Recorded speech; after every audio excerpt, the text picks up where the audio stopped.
So the Panthers took on the Baltimore Ravens and the #1 defense in the NFL. And I gotta say, the Panthers took it to them, man. They took it to them. It was a dominating performance in all 3 phases of the game. So in this video, I want to talk about what the Panthers did exactly and what it means for the team going forward. We're starting right now.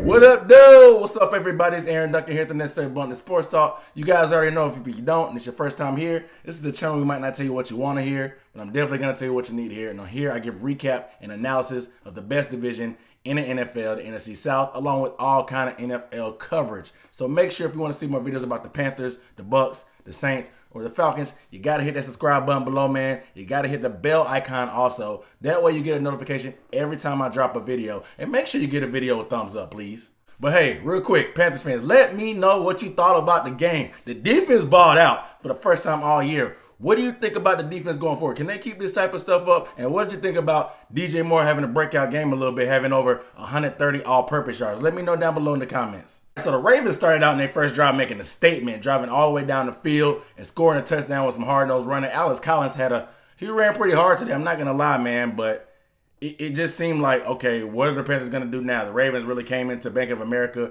and jumped out on them.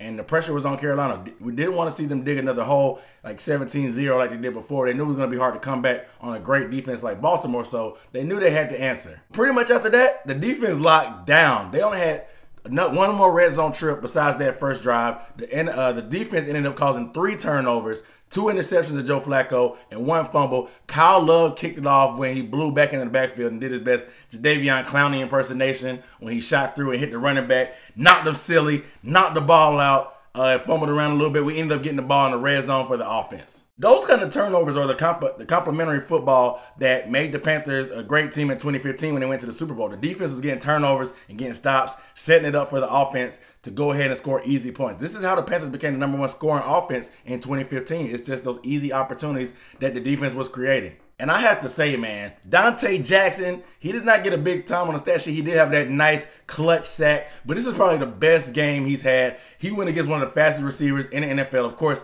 he's fast himself too. We know he's 4.2, 4.3 speed, but he locked down John Brown. I don't even remember Donte Jackson even giving up a catch. This dude's not getting the hype of some of the other rookies in the league for Defensive Rookie of the Year because he wasn't that high of a draft pick compared to them, like Denzel Ward and the Nard kid from Indianapolis. However, Dante Jackson is balling out. I want to look at the numbers and see how many passes he gave up, but he's been pretty much a better corner, honestly, to me, than Bradbury so far. He hasn't had the biggest challenges as Bradbury, but he's made more plays. He has more energy. He's been more physical. He has a lot more swag and confidence. I like Dante Jackson. I think he's going to bloom into our top cornerback eventually once he gets more experience, gets a little bit stronger and a little bit heavier. However, I like what I saw from the rookie today. For the offense, it was a great day. The running game wasn't all that consistent, but they used a combination of McCaffrey, Cam, and DJ Moore and other receivers to get the running game going. They ended up rushing for over, I think, 130 yards total as a team. Christian McCaffrey didn't have his biggest statistical game, but he had some huge plays. The 2 touchdowns in the first half, 1 receiving, 1 running was ridiculous. The rushing touchdown, he went right, bumped it to his own man,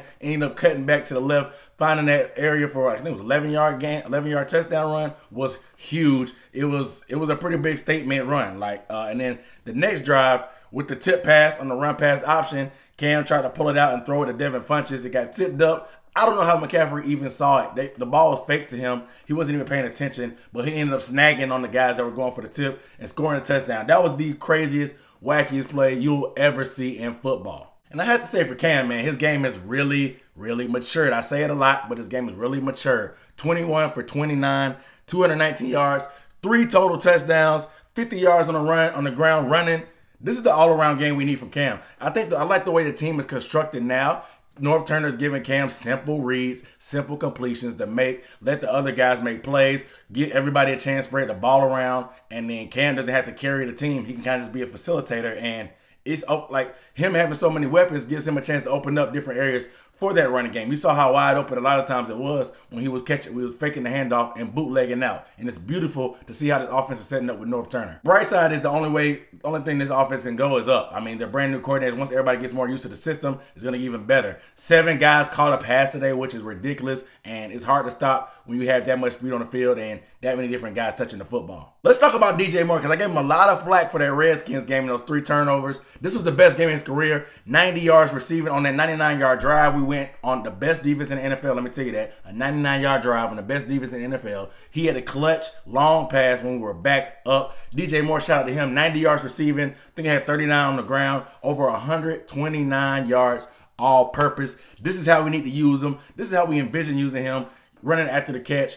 He had a big time play when Cam threw a bad pitch to the option. He picked it up in stride. He looked so smooth. Got to the outside, got that first down. That was a big play to keep that drive going and getting us points for them. We got pretty much all we wanted from the #1 defense in the NFL, so it tells you a lot. I know they had some injuries, but I don't want to hear it. The O-line is beat up too, and they didn't give up a sack at all to the team that's leading the league in sacks. They had no sacks, guys. This is crazy. When you give Cam Newton time and ample weapons, this is the type of stuff you can get from the Carolina Panthers offense. And like I said, it seemed like everything was going right. Sometimes the Panthers just seem like the world is against us and stuff goes left, right, up, down, whatever, and it never goes our way. But today was the complete opposite, and I don't know if there's some good energy or karma in the air, but it came back to the Panthers all at once. And this was a big statement win. They could have easily put up 40. This game wasn't even as close as the scoreboard read at 36-21. Before I go, though, can somebody please explain to me what the heck Ron Rivera was thinking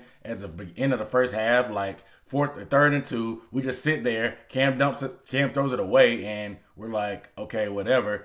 And then we take a delay. We don't kick with the kicker who has a long leg. I know the wind was strong, but he has a strong leg, guys. Why didn't we try it then? 4th and 7, we bring in Heineke. I'm thinking we brought in Heineke because Cam's right shoulder has been, we had surgery a couple years ago, and he missed practice this week because it was hurt. I thought we brought him in for a Hail Mary. They backed up, threw it to Greg Olsen. Ended up working out. We ended up getting a field goal too and getting the ball back later. But it was just weird, all that commotion for 3 points. I don't know what Ron Rivera was thinking. His lack of aggression, I've questioned it a couple times. The media has a little bit too, especially from a guy who used to be at Riverboat Ron. Clock management has been kind of suspect, but I don't want to complain too much about a great win against a great team. And this will go a long way for confidence, of course. And we'll see if we can keep this thing going, man, because the thing looks beautiful. However, you guys let me know down below in the comments what you thought about the game, and let me know what you think the Panthers are going to be able to do going forward, the way this division is shaking up. So without further ado, I'm Aaron Duncan signing off with the Necessary Blunt Sports Talk. I'll see you next time.